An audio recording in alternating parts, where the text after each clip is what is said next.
Hi Vikings, welcome back for part two. Okay, so we have read and previewed questions 1 through 5. Now we're on the back of the paper, and questions 6 through 9 are a little bit different. These are questions to consider putting the text in historical and modern context. So the whole reason that we're studying all of these ancient civilizations is so that they help us understand what our world is like today. Have you guys heard the term, those who don't know history are doomed to repeat it? So the idea is the more you know about what has happened in the past, we can recognize things that weren't so great and we can fix and change to make our current society more awesome. So that's the goal of questions 6, 7, 8, and 9. So let's go ahead and go over them. Question 6. In describing the proper punishment for a crime, the Old Testament of the Bible says an eye for an eye and a tooth for a tooth. Do you think there might be any connection between the Bible and Hammurabi's code? And then tell me why or why not. So the whole an eye for an eye thing is kind of like, you know what? I'm actually going to let you find this one out for yourself. Okay? This will be referenced directly in the text. So this is me who knows what the text is going on.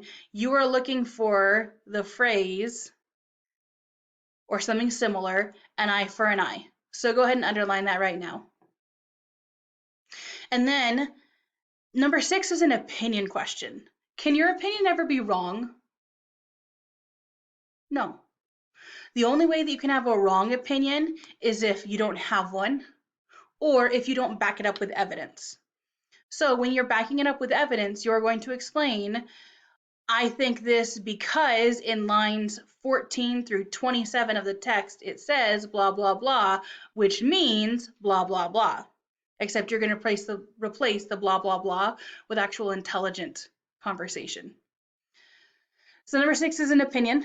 You're looking for an eye for an eye and a tooth for the tooth, and you're going to discuss if there's a connection between the Bible and Hammurabi's code.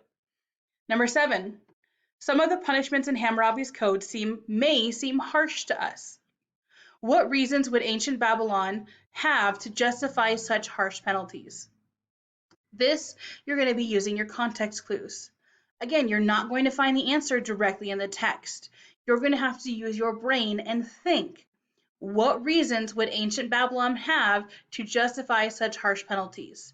Maybe they wanted to do something about a thing. Maybe blah, blah, blah, right? It's hard to talk to you about this without actually giving you the answers. Number 8, before the Code of Hammurabi was written on a stone pillar for all to see, laws were held in people's memories and transmitted orally, so they were spoken.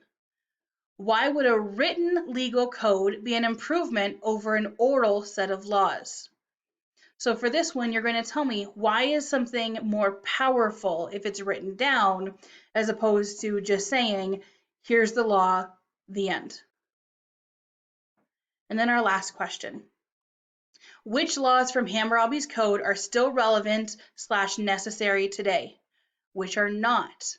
Choose 2 laws that you believe are the most vital still in today's society, and 2 that you think are the most obsolete or out of date. And then give justifications for your selections.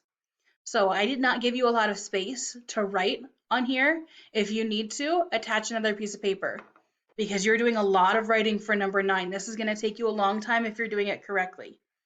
It's also a really powerful question. So you're going to choose 2 laws that you believe are still extremely important, are still vital in today's society. And you're also going to justify. I think the law where Hammurabi says blah, blah, blah is important because, and then justification. I also think law blah, blah, blah is important because, and then justification. And then 2 laws that you think are the most obsolete or out of date. I do not think law blah, blah, blah is important because, and then 4th law that you're talking about in question number 9, I also do not think law blah, blah, blah is important because blah, blah, blah. Okay? Friends, this is a lot of work, which is why we're giving you today and tomorrow to work on this. Okay? Okay. So before you go through and start reading the text, I want you to skim through everything that you have underlined one more time, and then go ahead and start reading the text. Okay. If you have any questions, either talk to us or email us. Okay? Okay. Have a good day, Vikings. Do well. Do your work.